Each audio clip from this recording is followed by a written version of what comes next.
All right, welcome back to another episode of the Two Wheeled Rider podcast. I'm your host, Mario Orsini, joined by my co-host today, Brian Boyer. Brian, I feel like we've done this already once today. Yeah, maybe, if it kind of feels like it. Yeah, it does a little.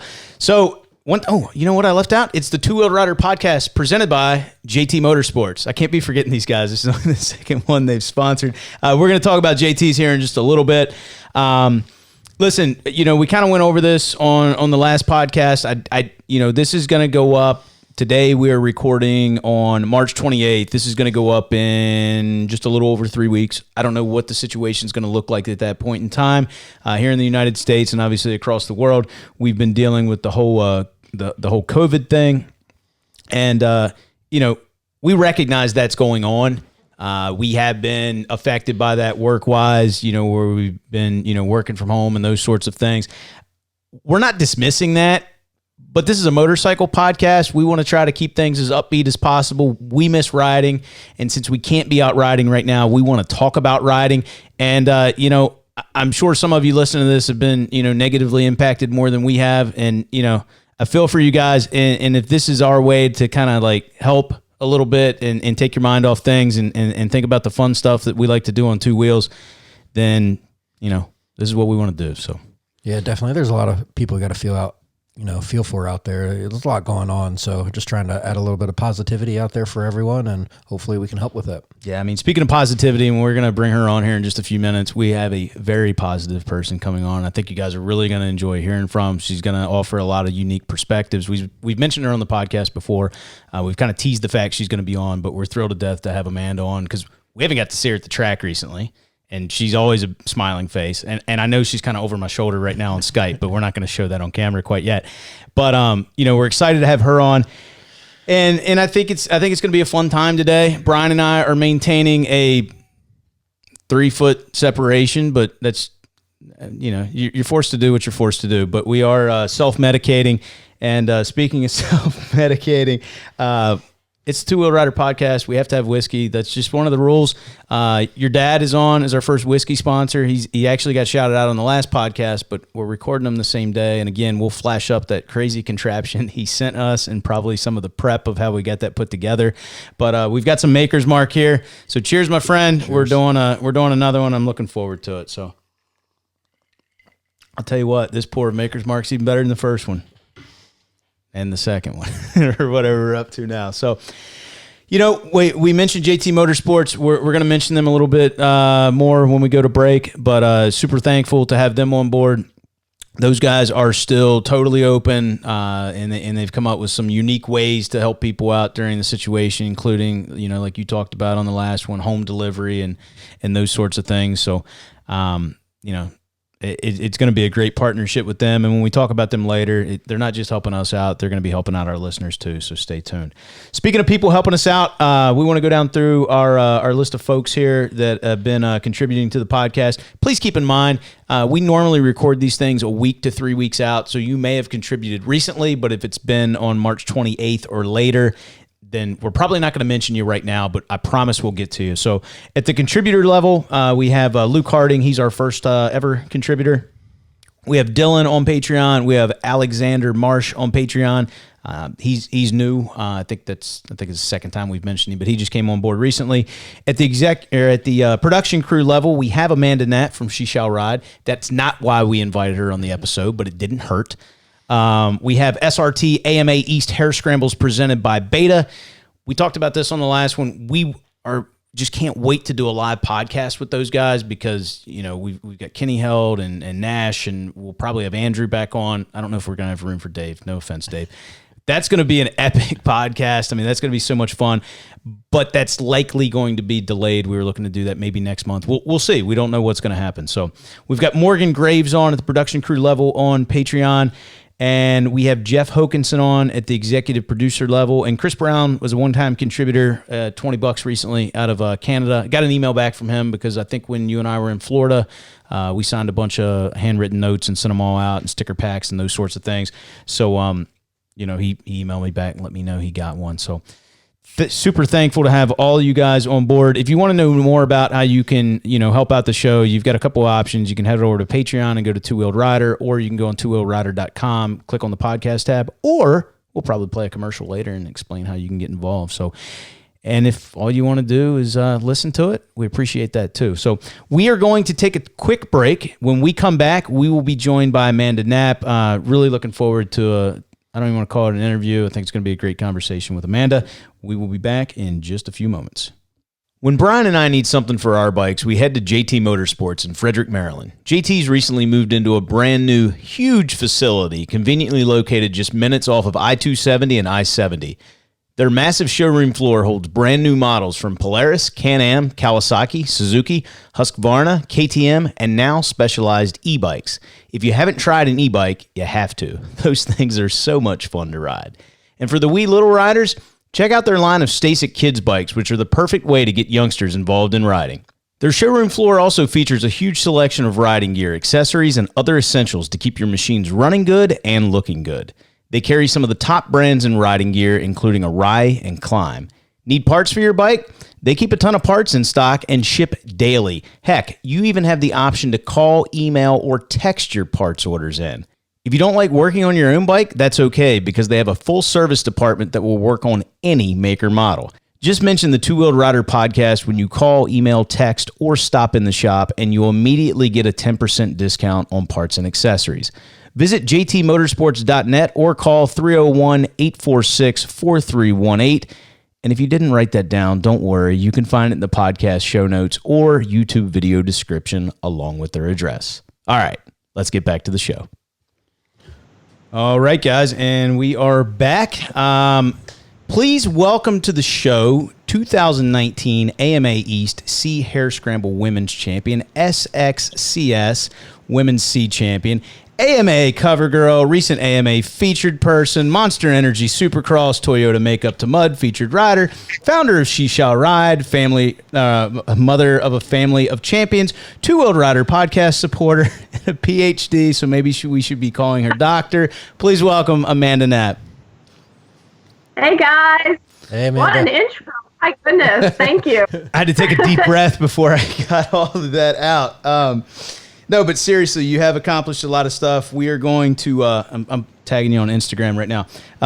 We're going to go over a lot of that today. But before we get started, just a couple of quick things. One, now keep in mind, we've only had 2 people on so far via Skype. This is the greatest background I've ever seen, though. I mean, we've got #1 plates, we've got trophies, we've got medals, we've got all sorts of stuff. That looks awesome. And 2, you know, to be fair for everyone, like kind of behind the scenes, we have a little bit of discussion with our guests beforehand just to kind of let them know how things are going to go. And Brian and I are drinking Maker's Mark today, and I think you've got something sitting off there on the side.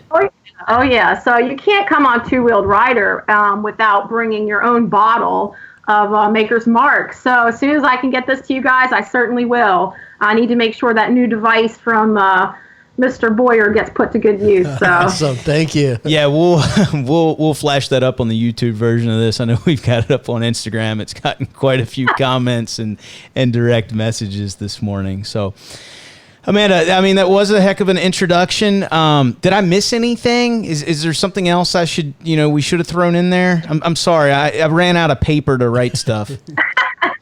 No, I think as we talk, we'll cover everything, but that was very generous. So, all right, cool. And in terms of where I'm sitting right now, so you always see on social media, Jeremy McGrath has an attic. It's Jeremy McGrath's attic. So this is She Shall Ride's basement. So I'll give you a quick little view of what our basement looks like. And that's kind of the outcome when you have a family of 5 who's out enjoying this sport. And so we have a lot of fun out there together. And obviously doing pretty well finish-wise. Yeah, I like all the trophies because, sometimes they end up in a box and then you go through it and you're like, oh, wow, this is a cool one. But having them all up there kind of brings back some memories of each of those races. Definitely it does. And, as you look back, you can see the progress that you've made because when I started racing at 34 years old, trust me, I was not finishing first. So it's nice to be reminded of the work that it takes to get to the #1 championship. Yeah, because all I have is one single plaque up on the wall right now. So speaking of getting back into riding at the age of 34, would you give us a quick rundown on how you got involved in riding to begin with? Yeah, so I've actually been riding since I was a little girl growing up in rural West Virginia. I'm from a small town called Mount Storm, and, riding motorcycles or four-wheelers is just what we did. It was part of our, everyday world. So I was out in the woods with my dad all the time, and he never took it easy on me. So he's like, keep up or you're going to be out here alone. So I learned pretty quick to keep up with the boys and have a good time doing it.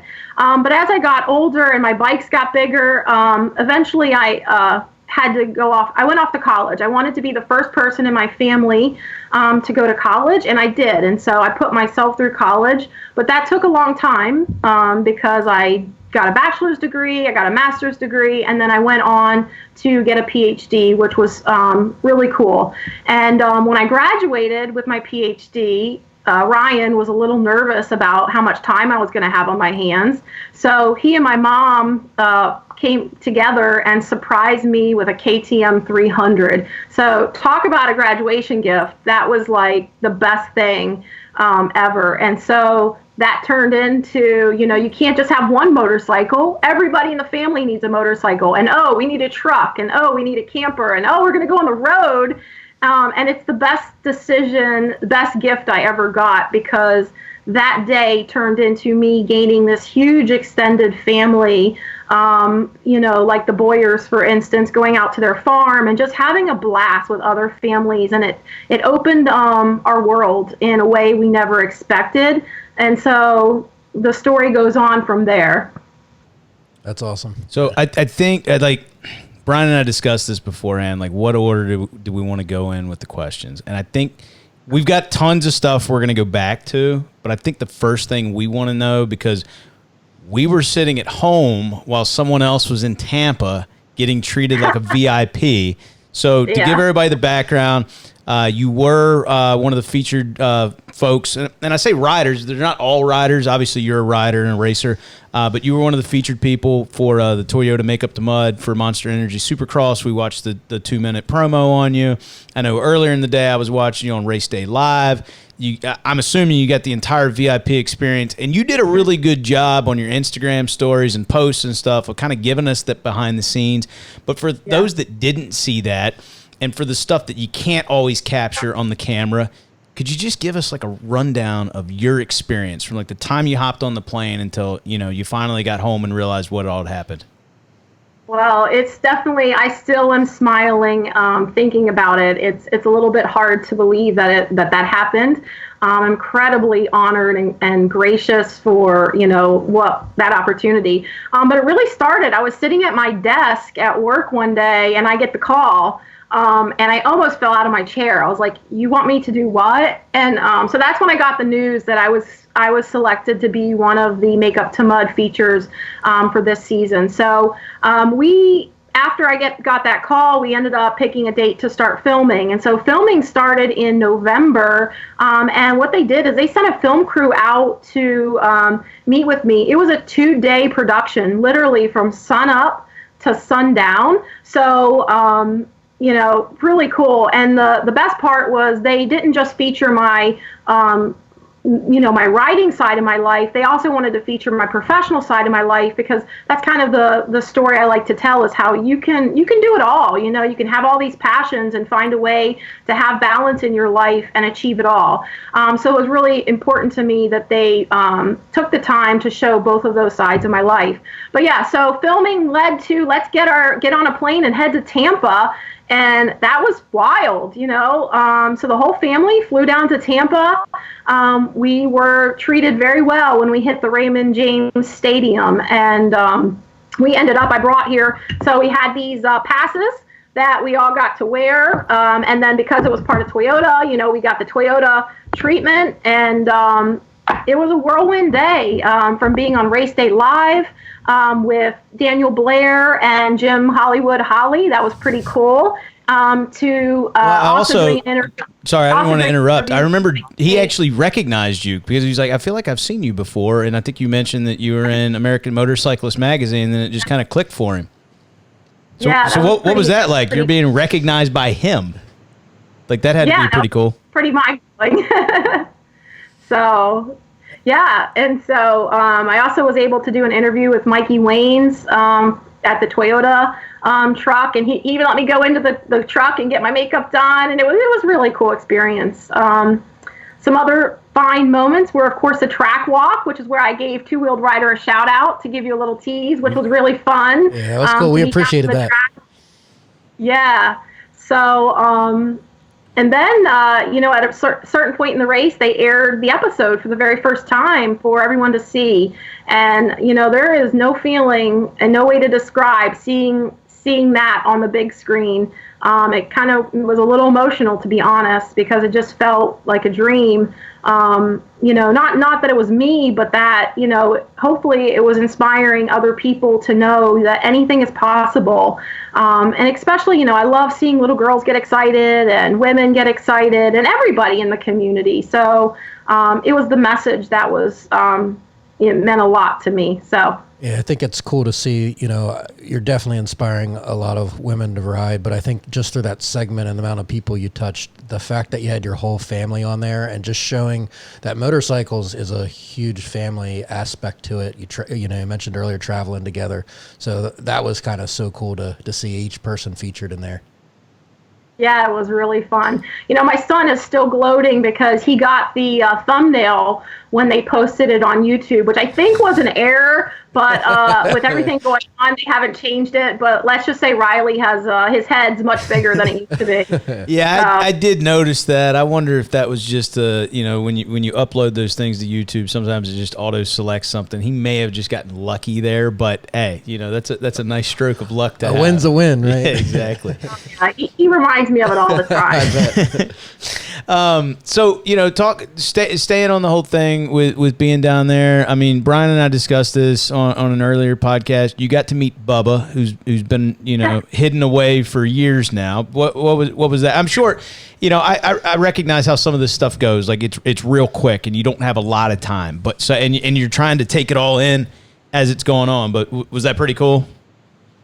It was really awesome. So they had a tent set up for us right outside of where Race Day Live is filmed. And it had water and goodies, and it had where all the filming equipment was. And so it was kind of served as a green room per se for the people going on the show. And so if you remember the lineup for that day, it included everyone from Ricky Michael to Brock Chickle to Jordan Jarvis and that sweet little girl you see doing the interviews, Lacey Caroline. And I was in that list. So the fact that my name was in that list was kind of like mind-blowing.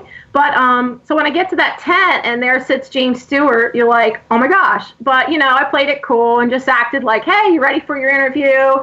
We got some water together, and he took a picture, which was really cool. But he had a lot of people lined up to see him. So I'm sure, but yeah, getting that picture and carrying around those stickers, yeah. She shall ride. I mean, that was so neat to see. Yeah, don't go anywhere without these babies. No, you got to have them. So you brought it up before. I'm just kind of curious. I mean, you said you got that phone call. You about fell out of your chair for being featured on there. Was that something you had to apply for? What's the process like to even potentially be selected? Yeah, so when the whole concept came out several years ago, there was a thing you could submit, and my husband, of course, he submitted me. He does those kinds of things. And later I found out that my good pal Nancy from Dirt Bike Girl Ventures had also submitted my name. She was, for those who don't know, she was one of the first women to be featured in the first season. And no surprise, because what she's doing in the community is just absolutely incredible, inspiring women all over the place. In fact, she has a lot to do with the opportunities that I've been given in terms of when I was on the cover of the magazine, which she was also on the cover of the magazine, she reached out to me and we formed an instant friendship. So you'll see that we have a lot of fun adventures together. So I didn't get picked those first few seasons. But then, and if you remember, the seasons always had a theme to them. And so the first, one of the themes was about giving. And so you would see women who were working in the medical field, and you would see women who were firefighters. Well, this year's season was focused on family. And so I think when that theme came out, they turned to me because pretty much everything that I do is with my family. And that's something I'm really proud of. And it's not just about the family you're born with, it's about the family you make out in out at the track. And so I feel like I have this huge extended family now. And so I was really excited to be able to tell that story. And so I did not apply for that particular season, but I was thrilled that they thought of me when that theme came out.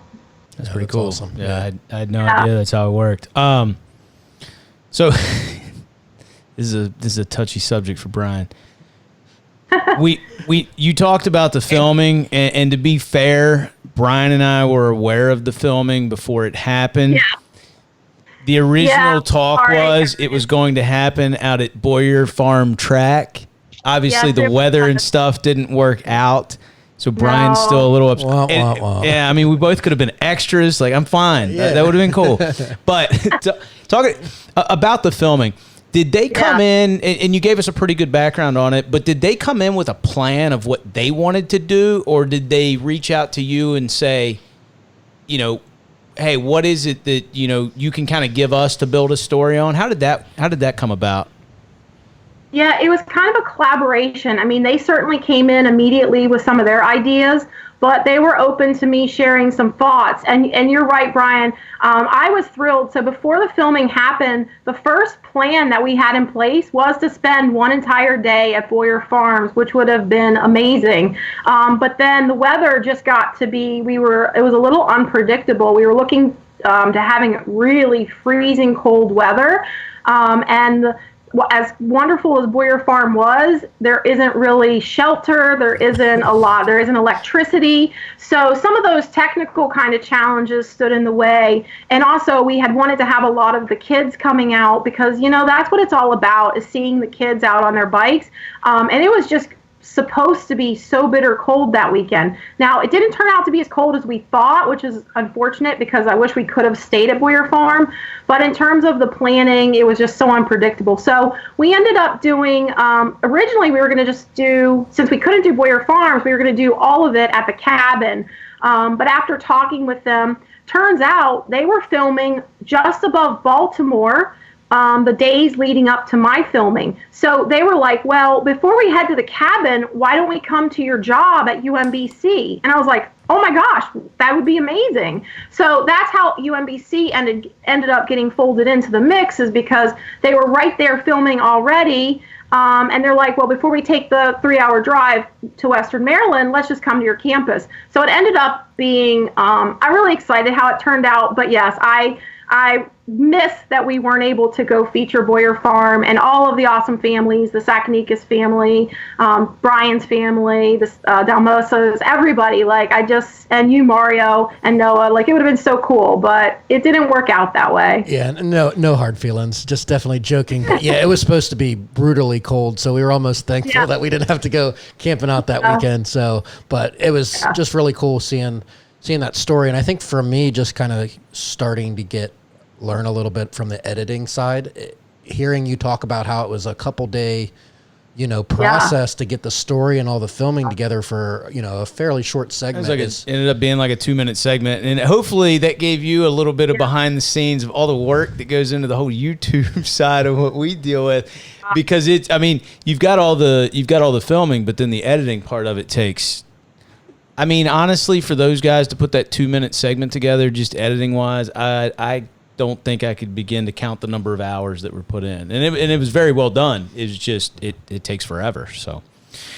Oh, I give you guys huge credit, because when, I got to see what kind of work they put into it, it was pretty surreal. They literally filmed from sun up to sundown and did not take breaks, really. They had drones going, they had multiple cameras going. They had done, so some of the cuts that didn't make it in were pretty hysterical. At one point, they had strapped this mechanism to my waist that had a camera sticking out. They put me on a swivel chair, and they were underneath me, spinning me around. Oh, wow. And they had my entire family on motorcycles around me. Oh, and they were getting hit in the head with my feet. And it was hysterical, the stuff that they were coming up with. And sadly, a lot of it didn't make it because 2 days turned into a 2-minute clip. But they were just awesome to work with. Such a great crew. So that's cool hearing that kind of stuff, because even I think I saw a little bit of the behind-the-scene feature. I don't know where, but it was just kind of seeing some of their camera equipment and everything that they have. It was impressive. Yeah. So the three individuals that I spent those 2 days with were Alexa, Jason, and Steven. And so I tagged them on all my stuff. But poor Alexa is from Florida. And so that weather, although it wasn't as brutal as we thought, she was out there dying. She was literally freezing cold for 2 days. So I can imagine. So I mean, this is just a total side question. Your employer, UMBC, did you have to run anything past them before, we had the camera crews and stuff on there? I mean, I would think most companies would be excited because it's a positive thing, but did you face any sort of issues with getting that cleared? I did have to get it cleared, but if anyone who knows me knows I adore UMBC. It's a great place to work, and they're all about work-life balance. And so the fact that this was coming out just kind of highlighted the type of place that is to work for, where they're very supportive of our personal lives, and if we can blend it, then all the better. So they were all on board and said, "Go for it, have a blast." So did you get any sort of press for like an internal communication or anything that came out, to the rest of the staff, that sort of thing? Yeah, they did post it publicly on a couple on our main campus announcement forum, so that went out there, and I'm suspecting that that it'll show up again. I've done a few interviews since then. And so I think it's going to show up again. And then our president, Freeman Rabowski, is fantastic. So even when my magazine cover came out back in 2014, we're having a campus-wide event. He pulls that magazine cover up on the screen, and he makes it a joke because he's always like, "Don't ride your motorcycle through campus, Amanda." So I have a lot of support at work, which is really cool. Yeah, I think, and the students love it. Yeah, what I love about it is I think you're bringing exposure to people that never would have that to dirt bikes, or maybe they have a very different perception of who rides and the dirt bike people, where they're actually just like everyone else. We might have to hire Amanda to run our social media stuff because she gets way better coverage than we do. Speaking of, we want to talk about that in just a couple minutes. We're going to take a quick break, Amanda, for, I don't know, maybe a minute and a half or something. Then we'll come back, and I want to talk to you about She Shall Ride. Sound good? Sounds good. All right, we'll be right back. All right, so we made it through that transition. I'm sure Amanda's wondering why we're running around the office and everything else. But we've got to do stuff with cameras. We had to use Brian's dad's contraption to refill our drinks, all that fun stuff. So, Amanda, we mentioned it, and we've mentioned it on the podcast before, but you do have... Well, Brian and I were discussing this. We just want to know more about it. Tell us about She Shall Ride. So She Shall Ride is just my handle on Instagram, on social media. It's just the thing that reflects me. So I don't think what a lot of people know is that it's actually a broader message that I'm trying to share when it comes to She Shall. So I have this, well, first of all, who doesn't love stickers? So stickers make everybody happy. So I like to give these stickers out just because I think it brings a lot of smiles to people's faces, and they can, there's a lot of women who resonate with riding. That's the thing that motivates them. That's the thing that drives them. But at the end of the day, it's the she shall part that is what I really care about most. And so I think it's important that everybody finds that thing that they're passionate about, because for me, riding makes me a better person. I feel like in general, it makes me a better mom. It makes me a better employer because I'm able to relieve all my stress at the end of the week. When I'm out on the weekend, I come back to work on Monday totally rejuvenated, and any negativity is gone. And so I like to maintain a positive attitude, and that's what riding allows me to do. And it also is something that it's good for your health. I think there's a lot that people don't know from an athletic standpoint that it's required to ride a motorcycle. So it's the she shall part is actually my message. Ride is the thing that reflects me. That's the thing that I'm passionate about. So I am she shall ride. But I would hope that every And I like to focus on women in particular just because I'm a woman and I can relate. But I hope that every woman finds that thing that they're passionate about. So it could be, I mean, you could be a runner and she shall run. You could be, you know, a knitter, she shall knit. I mean, you could put that word, you can make your own word. And I really want women to think about what is it that inspires them, that motivates them to be their best self, and put that word after she shall. And so that's really the message I want to send. I have some ideas about where that's going to go. So stay tuned. But for now, she shall ride. It's just about me. That's what makes me feel good and happy and smile. And so, yeah, I love that message. That's very uplifting to a lot of people. I don't think she's going to answer my next question with what she wants to do with this overall. It sounds like we have to stay tuned. You have to stay tuned. All right. But yeah, it's spreading that message. Just find what you're passionate about and go for it. And you can do anything you want. And so ride's my word, but I challenge every woman out there of every age, find your word. What is your word? Yeah. So the next question, and I've seen a big change since, you know, I was kind of racing full time. You know, it's more of a male dominant sport, but I've seen huge strides in the women's, from, you know, additional classes, from the B to, you know, C, A women's, the pro women's class seems to be growing. Just kind of talk about how you feel about that and how to keep it continuing to grow.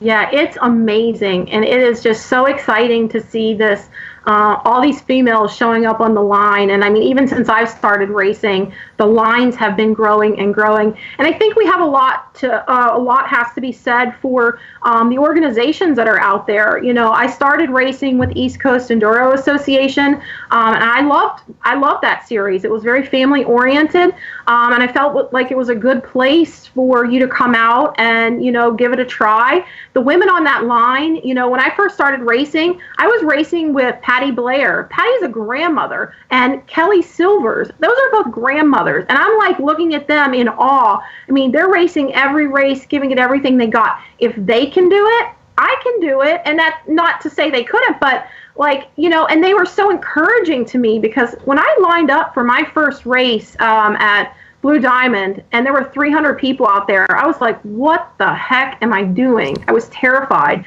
But when I had Patty and Kelly next to me saying, you got this, just do your thing, and, you know, giving me the tips, that made a huge difference and made me want to come back. And so over the years, I've hoped that I've been able to do that for more and more women.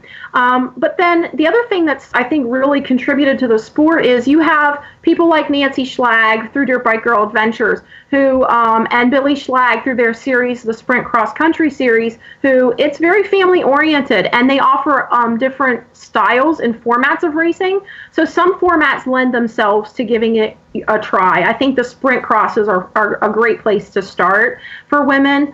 And they offer the women's rider clinics, which are great because you have women of all levels cheering each other on without fear of judgment or, you know, being nervous about, you know, I can't do this. And then you have like Kelly McCauley, who's doing the Over and Out women's ride group, bringing hundreds of people together for a weekend of just riding fun. I mean, I could go on and on about these different places that are creating opportunities for women. And so there's nothing more powerful than bringing women together to inspire each other and lift each other up. And so it's been really a whirlwind. It seems, you know, I always see you taking, you know, pictures with everyone that you're competing against. I think that's that's just amazing to see. It's like you're all going out there, and I'm sure when you're out on the course, you're competing, but it seems like you're best friends, you know, off the track before the race. Just you see everyone's passion, and I think that, you know, probably helps get more people into the sport, seeing that friendship. Oh yeah, we call that sportswomanship, and I tell you, we are competitive with each other. So you see Samantha Kilgore out there. She and I, when we're out there, we'll compete. And then Morgan Elric is one of my favorite competitors. She's just been really stepping up her game. But we harass each other leading up to the race. But at the end of the day, you know, they're my best friends, and you know, we're really cheering for each other. So. It's a fun relationship to have. Speaking of Samantha, I had a conversation with her probably going back a few weeks ago now, and we haven't discussed this, but Samantha's going to be, and Roman's going to be showing up on the channel, like on the YouTube part of it, probably on the podcast too. Really looking forward to it if we can ever get out from under quarantine. But I'm just curious, because some things she brought up to me, and I have a sister that rides. She's not off-road, she's on-road, and this has been an ongoing topic or issue. Since you had a little bit of a break from riding, you know, until you got back in it, and maybe even since you got back in it till now, what have you noticed in companies, whether it's apparel or whatever it is? Do you see any changes, or do you see it getting any better in offering more women-specific riding gear and protection and those sorts of things? And even if you do see an improvement, where do you still see some gaps where, you know, they could, you know, be better? Yeah, I definitely feel like I have seen improvements over the years in terms of options. The thing that drives, I think, women crazy is when companies change things to pink and purple and think they've made it for females. I personally don't prefer to wear pink and purple, especially when I'm racing. I try to be neutral, but it all depends.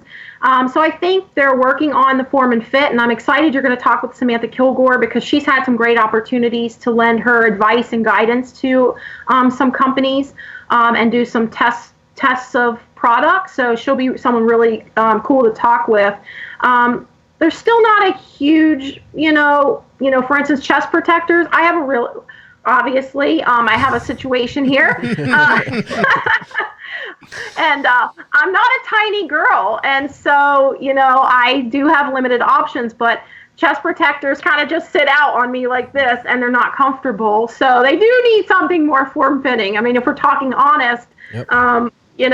It's different for me, and so there's still room to grow, but I'd give a huge shout out to companies like Fly Racing who've extended their options, and even Liat, they gave their chest protector a go, and they even sent me one to try, but it was made for a different size female than what I am, so I've been blessed. Yeah, well, hopefully they take that feedback, because there's a lot of different people out there, and things fit differently, and if they can kind of start hitting that market and start seeing that there is a bigger market now than ever before, hopefully they'll do some changes there. Yeah, for sure. So, what aside from you having more friends out there, what are some of the benefits for having more women at the track, or more women out just trail riding, not necessarily even competing, but coming out, and whether it's an SXCS event and they come out and take part in the family day or whatever? What do you personally feel like the benefit is to that, to both the community and to the individual that's coming out to ride? Yeah, I think, it's about family, so there's a lot of mothers out there, sisters, just anyone.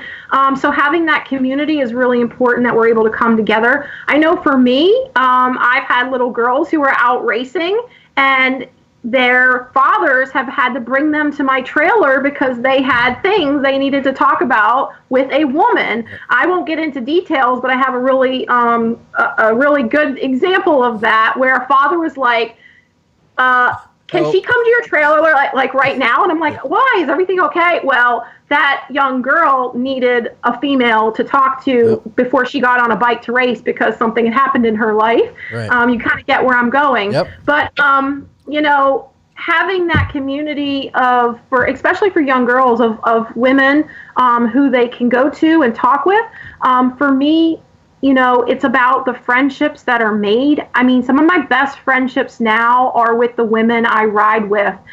There's no way to describe that bond you get when you're out on a trail. You're falling, you're helping each other up, you're cheering for each other, and that extends into our personal lives. I have a really tight-knit group in particular that we are in communication every single day. And so it's not just about riding, it's about every aspect of our lives. We're cheering for each other in our careers. When we have tough days, we get notes from each other to lift us up, whether it's about coming up with a exercise regimen or, some challenge we're facing. We're able to work with each other to help each other through. And so that's huge to have a community like that. And it started with riding, but it's so much bigger than riding. It's about life and living your best life with the people who lift you up. So yeah, that rings so true to me. I think now almost all my friends in my life are around the motorcycle community. And as you mentioned, it's bigger than that. When something, breaks at my house, or I need help with a vehicle problem, or just anything in life, they're there to help. And I think that's what this motorcycle industry in total, everyone I meet just really wants to help the other person. I think it's rare to find something like that. Yeah, there's no room for negativity, and so we just don't settle for that. We settle for, every day it's about positive and being the best you can be. So I think the other reason we like having all the women out riding at the track is it makes us behave a little bit. Otherwise, we start acting like our 10-year-old children late at night, and we've got someone to rope us back in. Yeah. So, speaking of families, I actually have it here with me. This is the January 2020 issue of American Motorcyclist. We'll get a screenshot of it for YouTube. You guys were featured in it, and when I say you guys, it's the title of the article is "Riding as a Family." Though only your name made the byline, I'm sure Riley and your husband may be a little upset about that. But they call you guys the Nat Pack. I mean, that's what we know you as. You guys come as a pack. We realize that no one's showing up to the track solo. In fact, there's even it was last race season. I think you flew back in from San Diego, rented a car, made sure you showed up to the track on time. What's it like to be able to share this with the entire family? It's amazing. I mean, you guys know, with kids of your own, I grew up riding with my dad, and I have a lot of good memories of doing that. And so I hope that the experiences that we have as a family are something that they'll also one day look back on and realize how special it is. I mean, traveling and following a race series is a lot of work. But if you're going to do it, it's really cool to be able to do it with the people you love the most. And so the number of hours we spend in the car together traveling, I mean, we are laughing hysterically and singing songs. And I mean, I feel like we learn so much about each other that we wouldn't have the opportunity to do if we weren't racing, because otherwise people would be going and doing their own things. And then especially with being able to ride with my husband, and Ryan didn't always ride, that's the coolest thing, I think, is that he started doing this for me as a way. He knew how much I loved it. And he's like, well, I guess I'm going to give it a try. And so he got out there, he got a bike, and he learned to ride. And, now it's something that we can do together. So I think it strengthens our relationship, as a couple as well. And I think that's a good example for the kids. It's really cool to be out there riding with each other. And you've seen it in the articles I've been part of. I think that there's a lot of good values that come with riding. It takes hard work. It takes commitment. You don't quit. You don't give up. When something goes wrong, you have a group of people who are going to lift you up and help you through it. I think those are good lessons in life in general. So, definitely some great points. So I think I always like to bring this one up because, it's tough just for me getting some of the bikes done, and I have, a much smaller family that's riding. So how do you balance, your career, family, all the bikes, getting to the races, getting an RV ready? How's that balance work?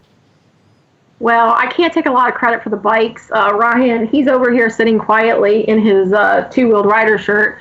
But right. we'll have to get him. We'll have to get him over here in a second.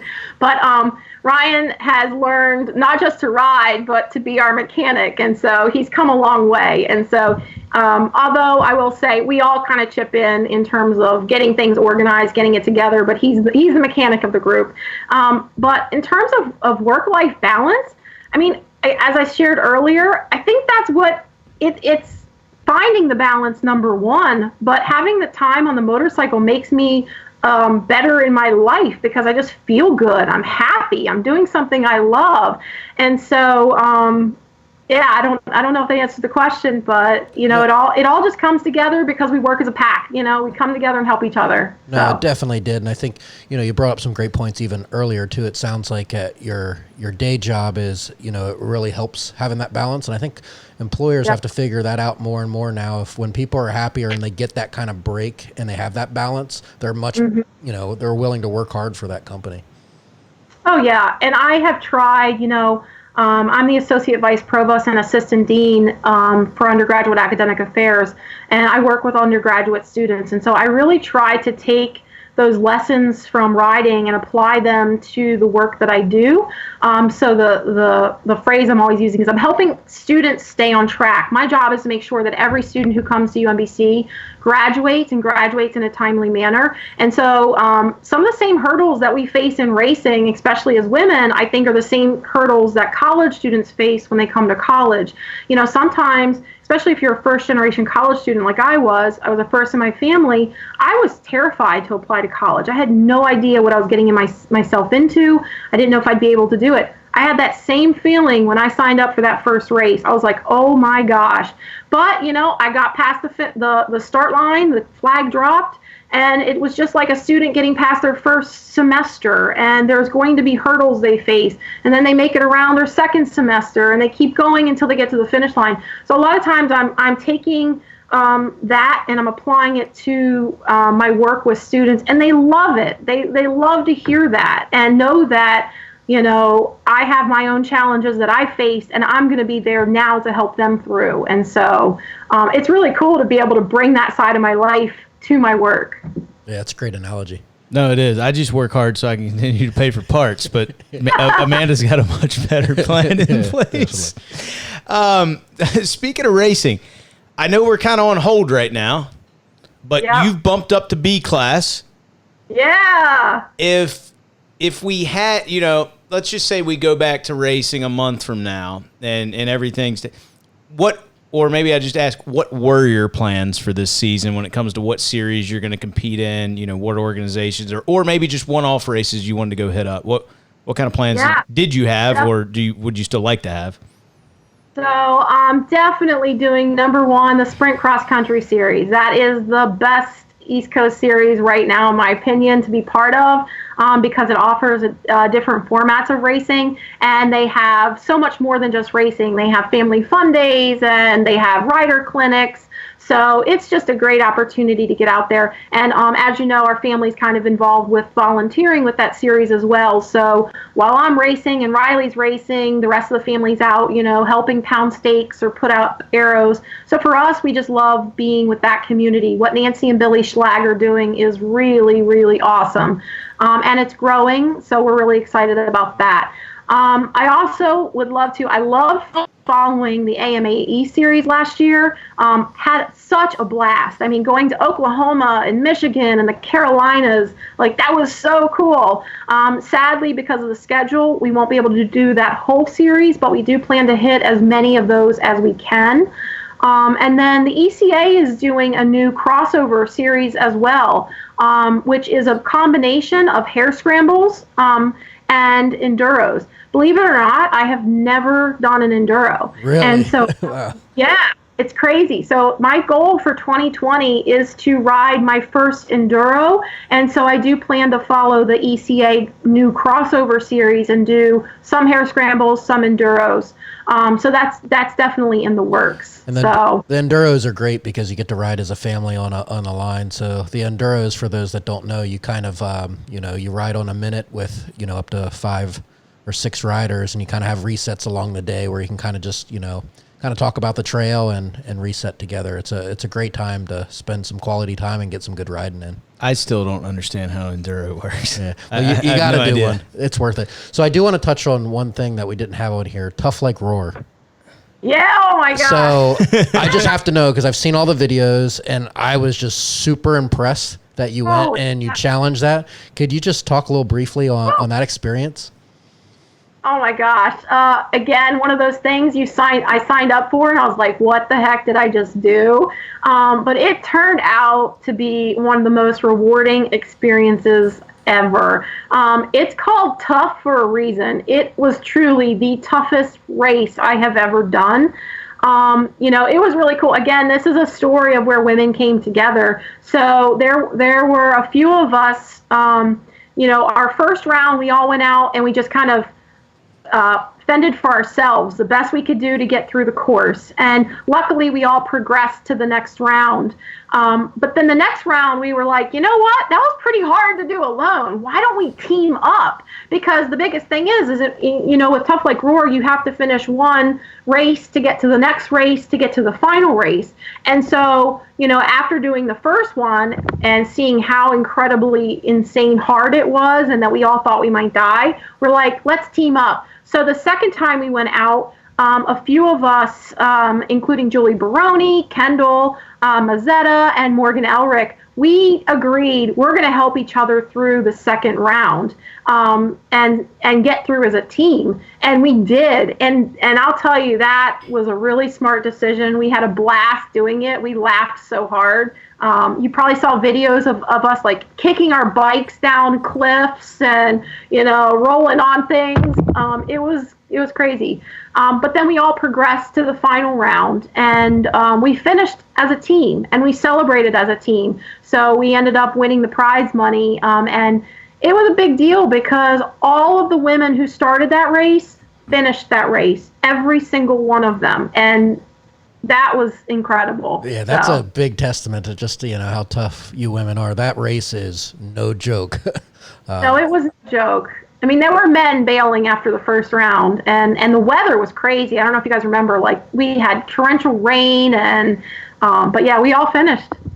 Yeah, that's just, I think that it goes to speak to, you know, what you've been talking about a lot with this podcast. It's just about a team, and it's about overcoming obstacles that you may have thought beforehand were impossible. But when you get together with the right people and you all encourage each other, you accomplish stuff, you know, way out of what you originally thought.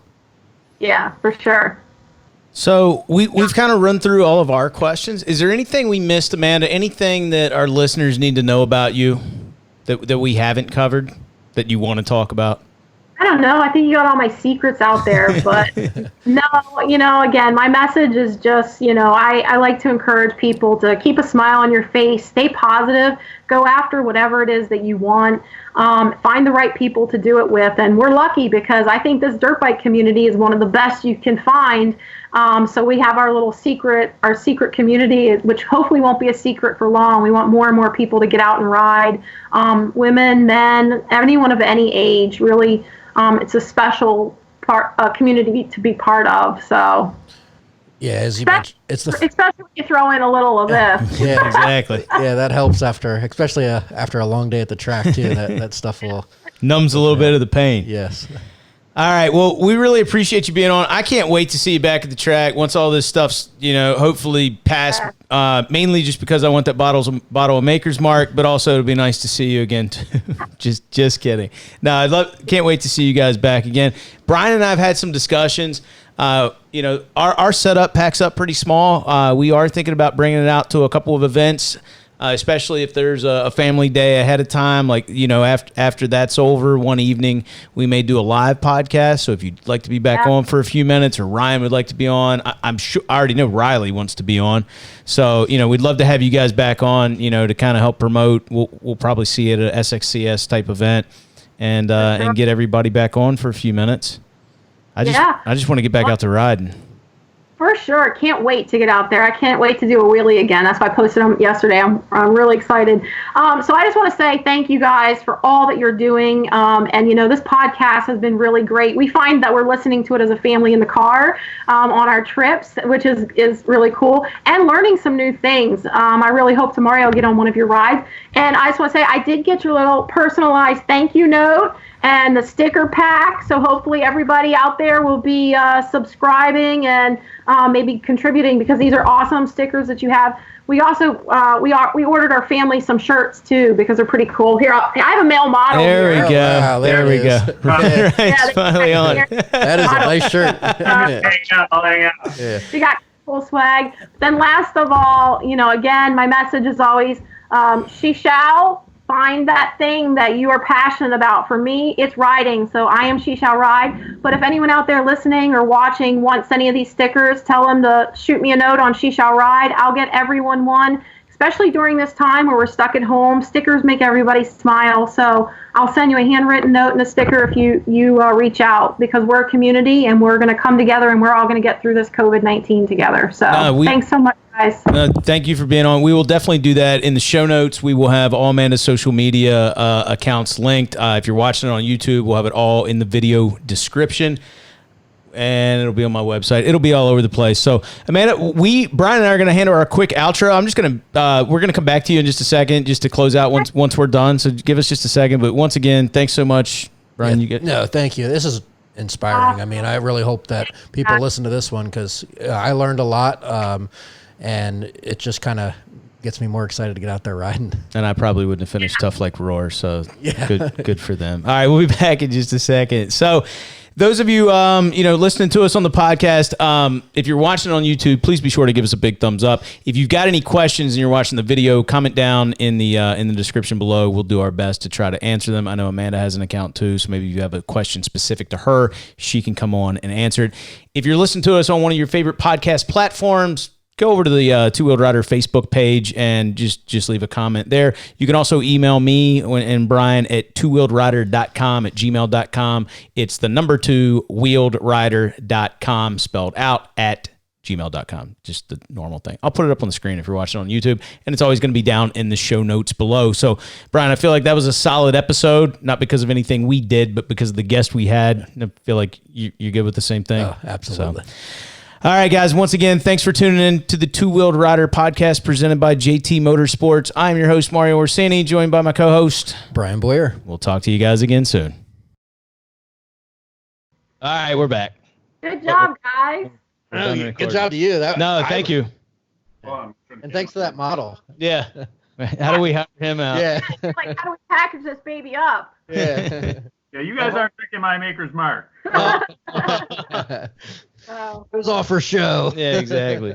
I like that part. Rica trip looked freaking insane. Oh my! Your Costa Rica trip. Oh, it was crazy. It was so good. I had so much fun. It was just Oh my different. god! More like just trail riding and just kind of like what you talked about, just accomplishing things, riding together. I was just happy not to hold these guys up too much. Like I eventually made it places, but no, I mean after that first day, it was like, okay, well, if we survived this, like they can't throw anything much tougher at us. But no, it was an amazing time, and they kind of curtailed the trip, made it work for your riding ability, but they didn't make it easy. No, but it was just like that perfect mix. Like you weren't overwhelmed. You were just, it pushed you to be better, but it wasn't like, oh my God, I hate this, or this is too tough. Like it was a good balance. You guys ride? We ended up, we rode 3 days. 3 days. Okay. But no, man, it was like a factory experience. Like they took care of everything. You pull up the bike, they hose your boots down, and you take your clothes off. They take your clothes away, and you just go right to the pool and get, a beer. I don't know how that would work for you, Amanda. Like my house. That's how my house works. They get off the bikes, they're magically. Well, I'm gonna start coming to your house after I'm done riding. it was all guys riding, and granted, it was like cleaning women, but we would literally just like strip down to nothing. They're like, we've seen it all, we don't care, and then we just walk back to the house and throw some trunks on. Like it was crazy.